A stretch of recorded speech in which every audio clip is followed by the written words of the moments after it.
Bem-vindo à nossa aula de pneumática. O assunto da aula de hoje é componentes da eletropneumática.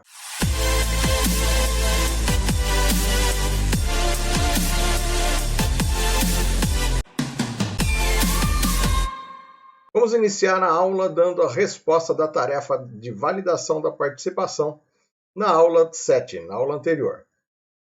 Na aula anterior, nós pedimos para que você redesenhasse o esquema do circuito pneumático, colocando os acionamentos das válvulas A1, B1, B2 e colocar nos retângulos da régua de distância as indicações de qual válvula será acionada para que o movimento seja A+, A-, B+, B-. Pois bem, as válvulas de acionamento A1, B1 e B2 são acionadas por roletes.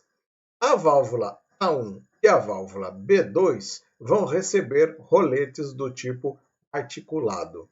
E a válvula B1 vai receber um rolete tipo fixo. Dentro do fim da régua do cilindro B, nós vamos colocar aqui em cima o valor de B1.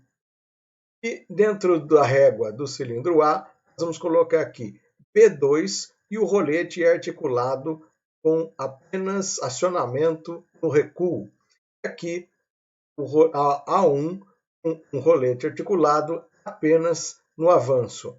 Esse rolete aqui, o B2, ele deve ter aí um acionamento não em zero, mas deve ter lá um acionamento em torno de 5 milímetros, para que ele fique desacionado quando esteja recuado.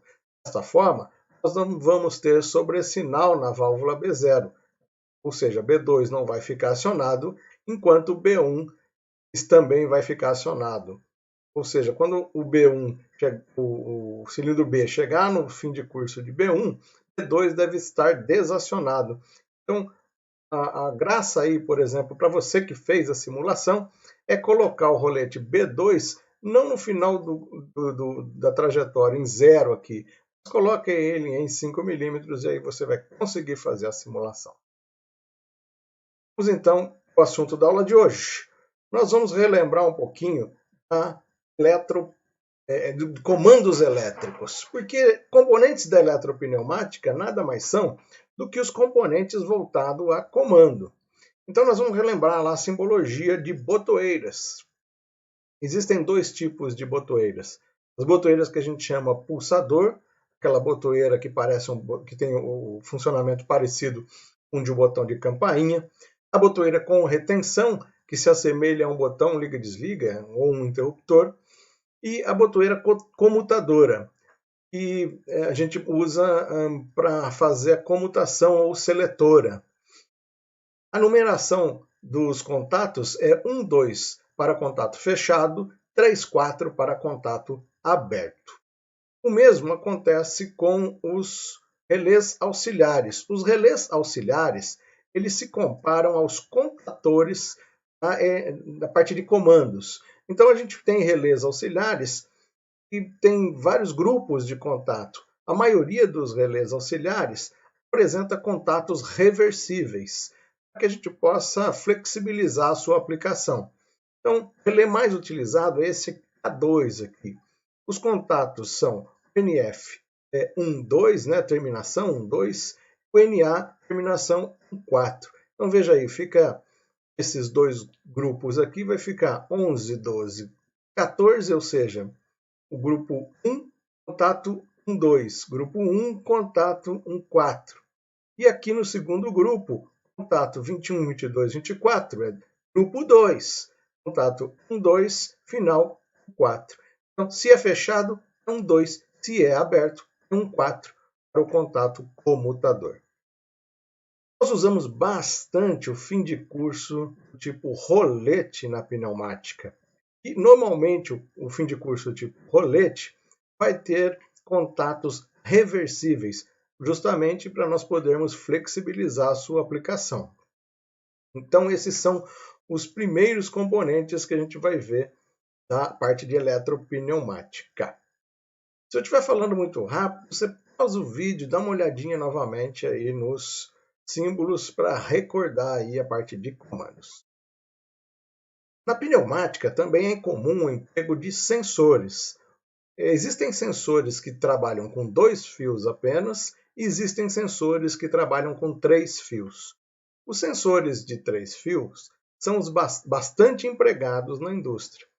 Ele tem essa carinha aqui, né? Parece um tubo que aponta aqui, às vezes é azul, às vezes é amarelo, às vezes é verde, aponta aqui, às vezes ele é todo preto, de plástico. De qualquer forma, um sensor como esse aqui, ele pode ter 3 princípios de funcionamento. Ele pode ser do tipo magnético, ele pode ser do tipo óptico, pode ser do tipo capacitivo. Então nós temos 3 símbolos para representar esse tipo de sensor. O magnético, sempre vou representar aqui um quadrado e esse losango aqui com 2 traços. Significa que esse cara é um sensor. E aqui, dizendo que ele tem aqui uma abertura e um fechamento. Esse símbolo aqui que parece um resistor, só que cheinho, ele é o símbolo de uma bobina. A gente desenha aí uma bobininha. A resolução aqui no vídeo não está muito boa, mas isso aqui era para ser uma bobininha ou então um resistor cheio, a representação de uma bobina na BNT. Quando o sensor é capacitivo, a ideia é a mesma, é um quadrado com esse losango aqui, às vezes é um losango inteiro dentro, e aqui eu recebo o nome de um símbolo de um capacitorzinho. Então aqui tem um sensor do tipo capacitivo. E ali, a última representação, um sensor do tipo óptico. Embaixo eu tenho um LED e um fototransistor, ou um fototransistor, né? Está aí representado o nosso sensor óptico. Seja qual for, magnético, capacitivo ou óptico, cada um tem a sua aplicação. O magnético ele é acionado por superfície metálica. O capacitivo ele é acionado por proximidade, por mudança capacitiva. E o óptico ele tem vários tipos, tem o óptico reflexivo, a maioria deles é óptico reflexivo. E aí eu posso ter o óptico barreira. O óptico reflexivo é aquele que a gente põe na torneira, a torneira abrir sozinha. É o mesmo sensor, é assim que nós representamos aquele sensor. E tem 2 tipos de sensores. O sensor do tipo NPN e NP. Essas 2 formas de ligar esses sensores depender de como eu desejo fazer a minha parte física. No sensor NPN, tem, olha, o P aqui indica que o relé, o relézinho auxiliar vai ser ligado à parte positiva. E quando eu tenho um PNP, significa que o meu relézinho auxiliar vai ser ligado à parte negativa.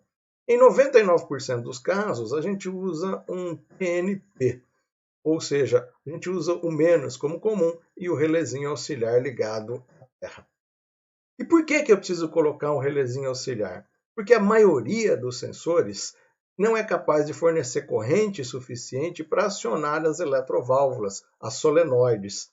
Eles fornecem aí em torno de 200, 150 miliamperes. E as nossas eletroválvulas vão ficar em torno aí de 250, 200 miliamperes. Então, se eu ligar diretamente uma eletroválvula num sensorzinho como esse, eu vou acabar queimando a sua saída. Então, é necessário usar aí o nosso relézinho auxiliar. Eletroválvula, ou válvula direcional pneumática, que contém um acionamento elétrico, ela é equipada com uma solenoide. Essa solenoide ela é montada num corpo padrão de válvula. Veja nessa figurinha aqui. Eu tenho um corpo padrão que tanto vale para essa válvula como para essa válvula. Aí eu equipo aqui, ó, essa parte quadrada aqui é um acionamento manual. Em caso de falta de energia, eu posso virar esse botãozinho azulzinho aqui e a válvula vai ser acionada. E aqui eu tenho uma solenoide simples. Então aqui eu tenho uma válvula, provavelmente uma 5 duas, mas poderia ser aí uma 4 duas, uma 3 duas, desculpa. Poderia ser uma 3 duas, aí aqui é uma 5 duas. Então eu tenho 2 partes de cima aqui, ó, os dois partes, os pinos 2 e 4, não está mostrada a parte de baixo aqui. E eu tenho aqui o acionamento, ó, a representação da minha solenoide do lado de cá eu tenho um corpo de mola. Já o duplo solenoide, eu tenho aqui, deixa eu sair de cima aqui da figurinha, eu tenho aqui um corpo, o mesmo corpo, porém agora está equipado aqui, ó, acionamento manual. Eu tenho aqui, ó, uma solenoide, outra solenoide. Então eu tenho aqui duplo, uma válvula 5 duas, e aí, ó, solenoide 1, Y1, solenoide 2, Y2. Então, válvula de simples solenoide, válvula de duplo solenoide. Aqui a representação física, aqui a simbologia. Bacana, né? Vamos então agora falar um pouquinho da lógica. Quando a gente trabalha com comandos, é possível fazer lógicas de contato, aquelas que a gente viu lá na eletrônica digital. Então, vou mostrar aqui 3 exemplinhos de lógicas de contato. Na pneumática, muitas vezes eu preciso empregar lógicas para fazer as automações.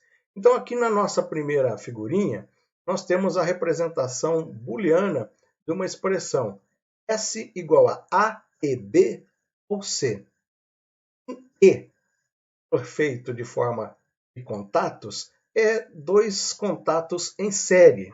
Então, olha aqui, nessa parte do nosso sisteminha, que entra 24 volts, passa por uma parte em série, ó, vai ficar aqui, ó, A e B.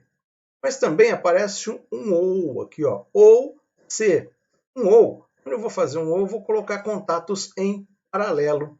Então, aqui eu tenho um contato C em paralelo com o A e B. Então, essa configuração elétrica vai representar essa expressão booleana, A e B, os 2 contatos em série, e ou em paralelo aqui, ou C. Se eu fizer uma tabela verdade, A e B ou C, e ensaiando esse circuito, a gente vai ver que vai ser igualzinho o que a gente faz com porta lógica. Vamos ver um outro exemplo aqui, ó. Se eu pegar a expressão booleana C, D, E, A ou B, nós já vimos, já conversei com vocês que quando está E, vou colocar o contato em série. Então está dizendo aqui, ó, C e D. Então, entre parênteses, vou fazer aqui um série C e D. E aqui está um A ou B, vou fazer A ou B, também está entre parênteses. Então, eu vou começar com A ou B, ó, paralelo, e vou fazer o C e D aqui, ó, C e D. Então, essa primeira parte aqui, ela é a parte paralela da equação, A ou B. E essa parte aqui é a parte série da nossa equação, primeiro parêntese, C e D. E observe que para unir os parênteses, eu tenho aqui o símbolozinho de um E. Se é um E, então eu vou ligar em série. Tanto faz se eu ligar o primeiro parênteses, né, como eu fiz aqui, A e B, pois C e D, ou ainda a ordem não importa. Né? Poderia ter montado C e D e o paralelo embaixo. Ok? Então fica fácil implementar aí qualquer que seja a função lógica. Então, vamos tentar essa última aqui, essa terceira. A terceira é legal porque tem aí um not, não. O not, a negação em elétrica, é um contato fechado da representação do sistema, do circuito. Então, por exemplo, A barrado vai ser um contato normalmente fechado da variável A. Então, está dizendo aqui, S é igual a A barrado e B ou C. E ou C vai ser um paralelo de B com C. E vai estar unido aqui, ó, por um E e A barrado. Então, eu coloco aqui, faço o primeiro parênteses, o C, paralelo, portanto, e depois tem um E, então vai ficar série, com o A barrado. Então, aqui, essa expressão A barrado e B ou C pode ser implementada com este circuito elétrico. Deixa eu falar um pouquinho com vocês a respeito dessas figurinhas. Se você der um pulinho no início da sala de aula, lá eu disponibilizei a apostila de pneumática para vocês. Lá vocês têm essas figurinhas e as coisas que a gente está mostrando neste vídeo. Então dá um pulinho lá no final do vídeo e dá uma lida no material, vocês vão ver que legal que é para trabalhar com eletropneumática. Vamos fazer um exemplo, então, e que também está lá na apostila, que é o nosso primeiro exemplo. No exemplo 1 diz o seguinte: um cilindro de duplação avança através do acionamento de um botão de S1 e de S2 e retorna ao final do curso. Veja que apareceu aí a palavra E. Então, significa que S1 e S2 vão estar em série. E depois eu vou ter que fazer o meu cilindro retornar ao final do curso. Então, eu vou ter, lá no final do curso do cilindro, um sensor de fim de curso, como a gente tem na pneumática tradicional. Só que esse sensor vai ser elétrico. Então, eu vou ter que colocar lá ou um fim de curso mecânico ou um fim de curso eletrônico. Para este exemplo aqui, a gente tem pelo menos 3 formas de resolver. Vamos ver a primeira forma de resolver isso? A forma mais simples de resolver isso é usando os botões que acionam diretamente a solenoide. E eu vou usar um fim de curso mecânico. Então eu vou pegar aqui, olha, na ponta da haste do meu cilindro, vou colocar aqui o A0, que é o nosso fim de curso tipo rolete mecânico. Então, quando essa haste estiver acionada, completamente avançada, eu vou acionar aqui o meu A0. Aí, lá no nosso enunciado, dizia que eu precisava acionar S1 e S2. Então, a gente já viu que E, nós vamos ter que colocar em série 2 botões. Então, se eu observar aqui, eu vou colocar S1 e S2 em série, depois acionar a minha válvula Y1. A válvula Y1 vai trocar o lado da nossa válvula direcional. Inicialmente, ela está colocando ar aqui para a posição de retorno do meu cilindro. Ao ser acionado Y1, então ela vai avançar o meu cilindro. Quando ele chegar lá no fim de curso, bate em A0. O fim de curso mecânico. Fecha o contatinho de A0 aqui, ó. Esse símbolo está aqui diferente de um contato normalmente aberto, porque dizendo aqui que ele é um acionamento de sensor. Então aparece essa abinha, esse lequinho aqui, ó. O A0 aqui é um sensor de fim de curso e vai acionar o Y2, que é a válvula que vai causar o recuo do meu cilindro. Então essa é a forma mais simples de fazer. Qual que é o problema de se fazer com essa forma? Quando eu desligo e ligo a válvula, ela gera aí força contra-eletromotriz. Isso pode gerar o faiscamento aqui das minhas chaves, reduzindo a vida útil das chaves dos sensores. Então, essa corrente que vai aparecer aí devido ao desacionamento da válvula, no momento do desacionamento da válvula, pode diminuir sensivelmente a vida útil tanto do meu botão quanto do meu fim de curso. Como é que eu resolvo isso? A segunda forma de fazer é colocando relés auxiliares. Então vamos imaginar inicialmente a válvula na posição de recuo, ou seja, eu acionei por último aqui o meu Y2. Ela está prontinha então para avançar. Lá no enunciado dizia que eu deveria acionar S1 e S2. Se é um E, então vou fazer um série aqui, ó, S1 e S2. Mas eu não vou acionar diretamente a minha solenoide, não. Vou fazer uma graça aqui. Vou bater um relézinho auxiliar, aqui um K1, que ele sim vai acionar aqui a nossa solenoide Y1 de avanço. Por que eu faço isso?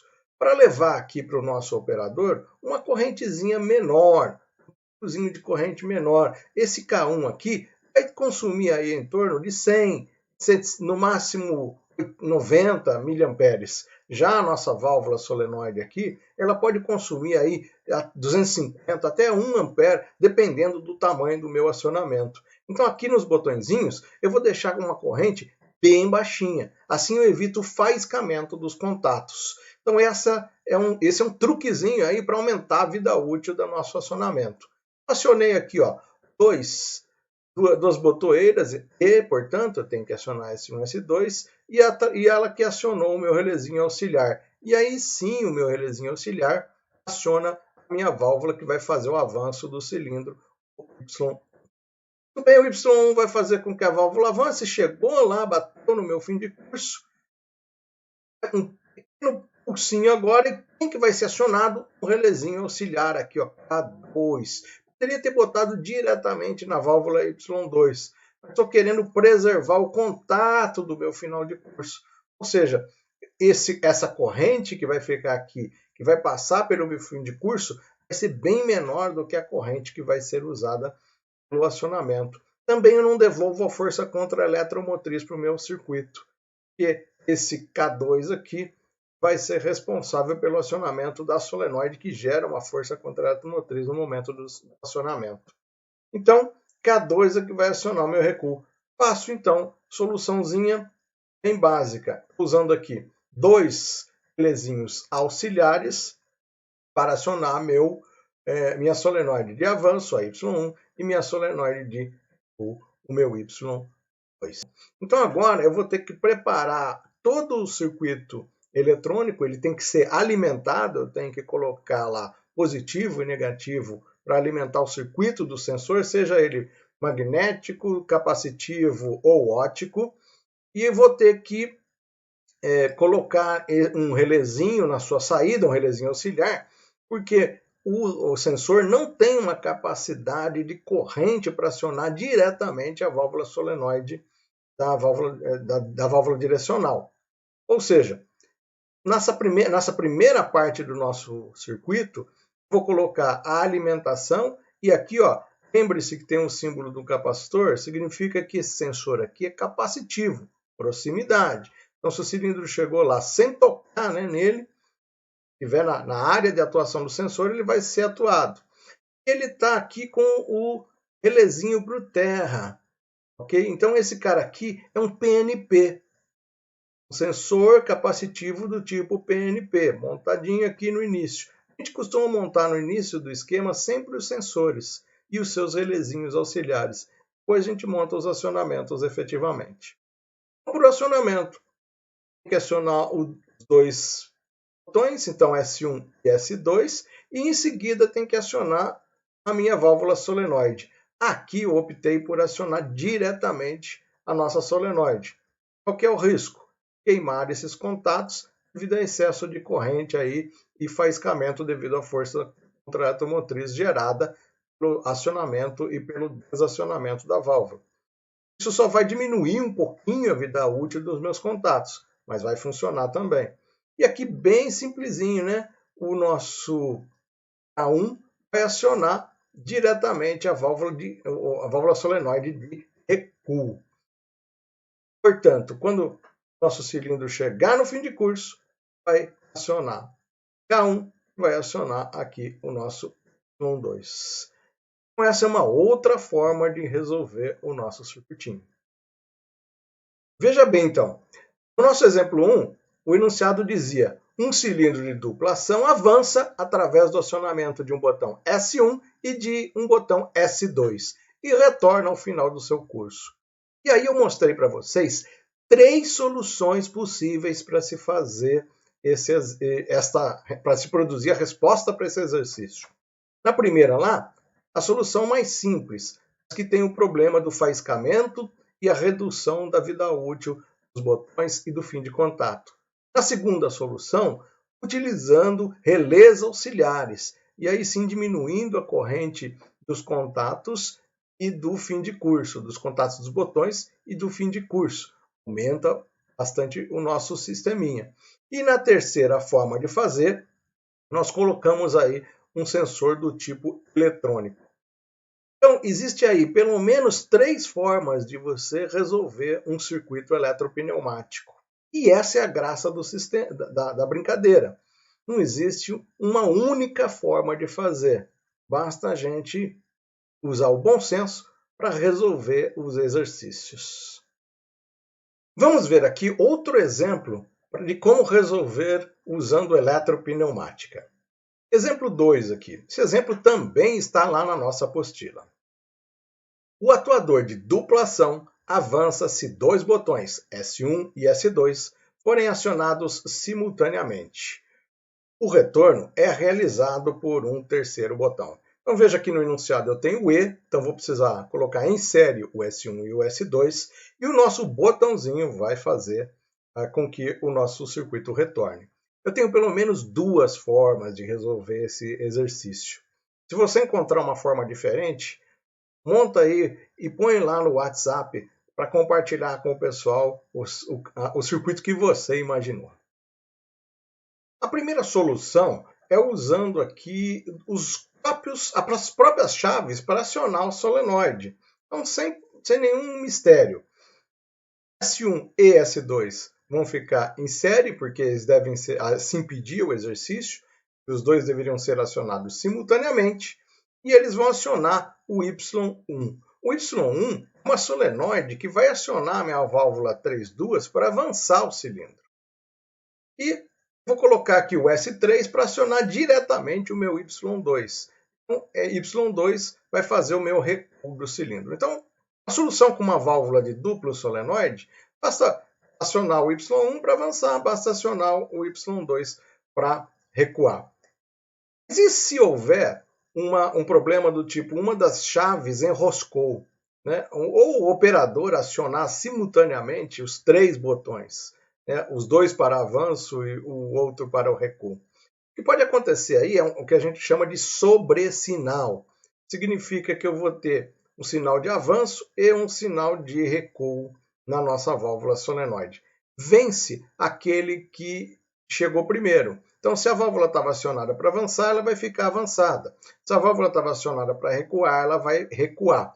Porém, quando eu soltar os botões, se eu soltar por último do avanço, ela vai avançar. Se eu soltar por último do recuo, ele vai ficar na posição de recuo. Então, posso ter aí movimentos indesejados. Você fala assim, vamos fazer um intertravamento. Nesse caso, ele não seria muito eficaz, porque o erro foi gerado propositalmente. O operador vai apertar o S1, o S2 ou o S3. Quando ele soltar, pode ser que ocorra movimento indesejado. E aí não tem lógica capaz de resolver esse problema numa configuração como essa que nós estamos montando.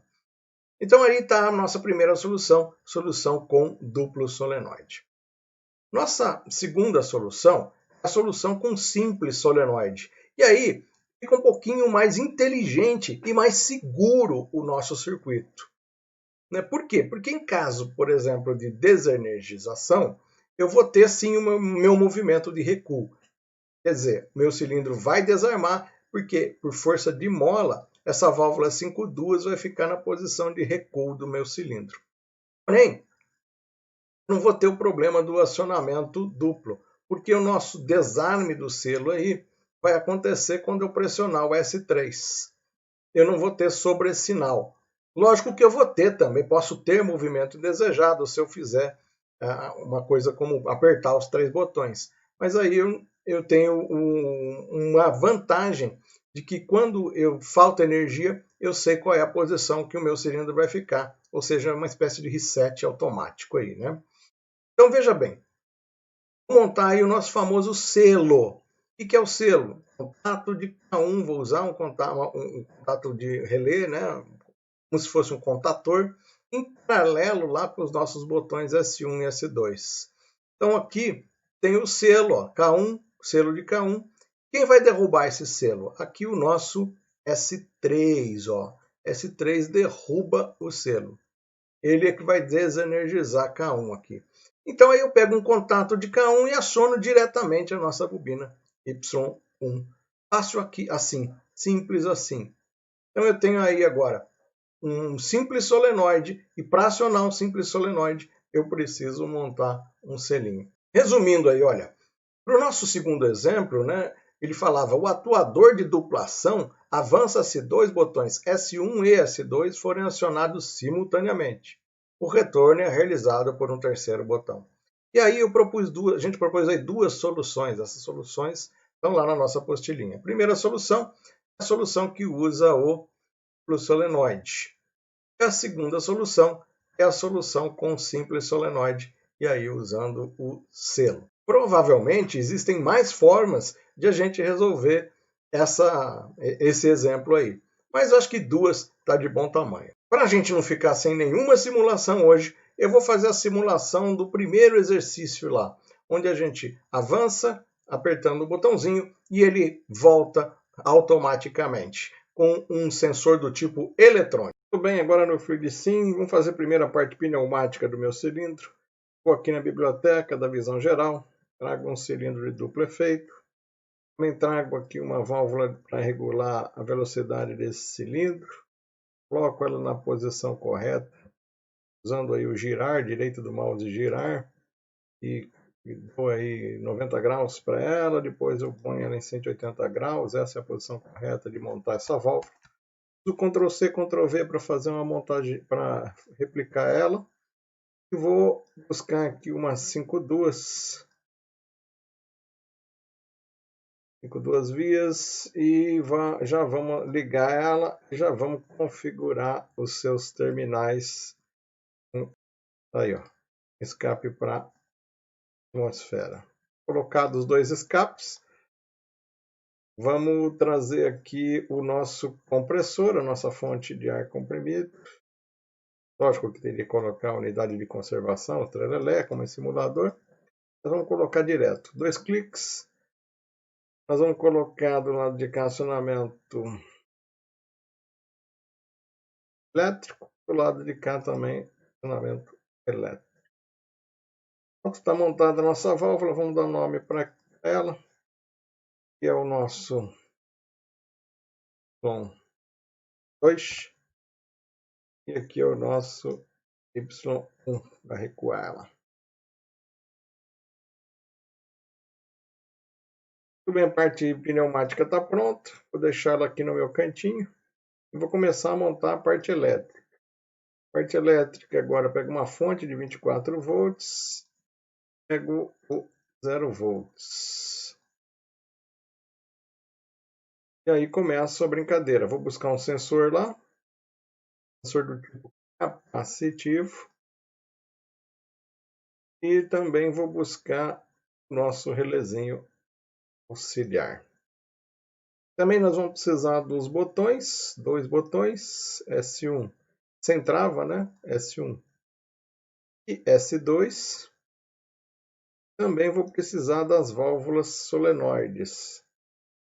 As solenoides para avanço e para retorno, Y1 e Y2. Também vou precisar do meu contato auxiliar de K1. Bem, uma vez já que os componentes estão aí na área, nós vamos começar a fazer a montagem. Traça um traço até o final lá, isso vai facilitar a montagem. Agora você começa a alinhar os componentes. Alinha os componentes que vão trabalhar. Pronto, agora é só fazer as conexões. Alimenta o sensor, envia o sensor relé auxiliar, faz a parte de lógica, monta lá S1 e S2. Pronto. Vamos dar nome aos bois. Esse aqui, faltou a régua de distância lá na nossa pneumática, né? Vou apertar um pouquinho aqui o nosso desenho para que a gente possa vê-lo na simulação. Senão a gente não vai conseguir vê-lo. Vou trazer para cá, acho que aí deu.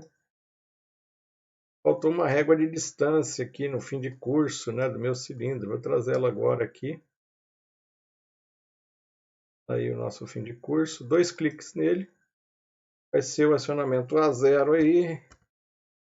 E ele vai ser lá no fim de curso mesmo. Vai ser em 100 milímetros. E é o tamanho desse cilindro. Ok. Criei lá o A0. O A0 é esse nosso sensor. 2 cliques nele. A0. Legal. Pronto, esse é o nosso sensor A0. Vai ser o nosso fim de curso. Vai bater um relézinho auxiliar aí, K1. Eu tenho minha chave S1. 2 cliques aí, S2. E minha solenoide para avanço é o Y2. E tem minha solenoide para recuo aí, que é o nosso... Bom, era assim o esqueminha lá. Vou só reposicionar aí para a gente ver os labels corretamente. um pouquinho fora, eu vou ter que trazer ele aqui. Pronto, agora ficou legal aí no vídeo. Pronto, faltou aqui o label de K1, 2 cliques. E eu posso escolher aí qual vai ser o acionamento, deixo que é só um fim de curso mesmo e um abraço. Nessa versão tá tudo jóia. O circuito está montado, então agora a gente vai simular ele. Dá um playzinho. A simulação. Segura o Shift no teclado, aperta o S1. Ele vai ficar preso. Aí você pode soltar o mouse aí, ó.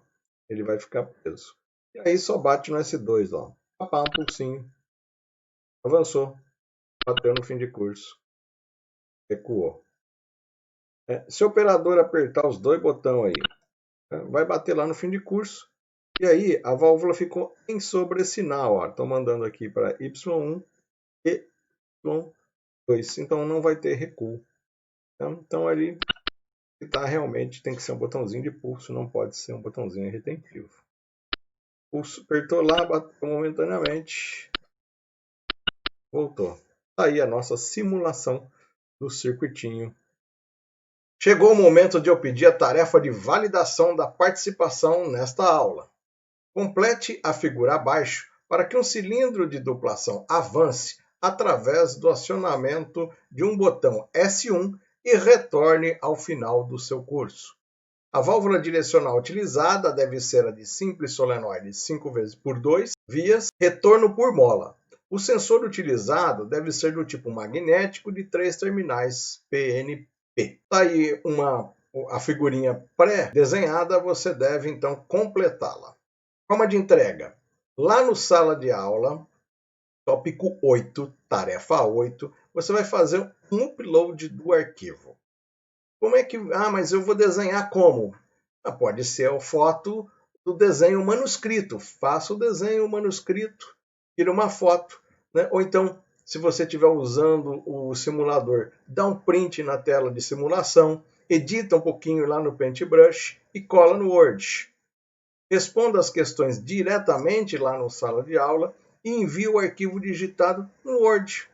Ou uma foto do caderno também colada no Word, com o cabeçalho de identificação preenchido para a gente saber quem é que entregou.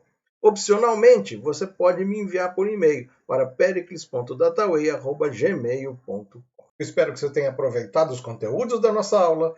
Um bom estudo e até a próxima!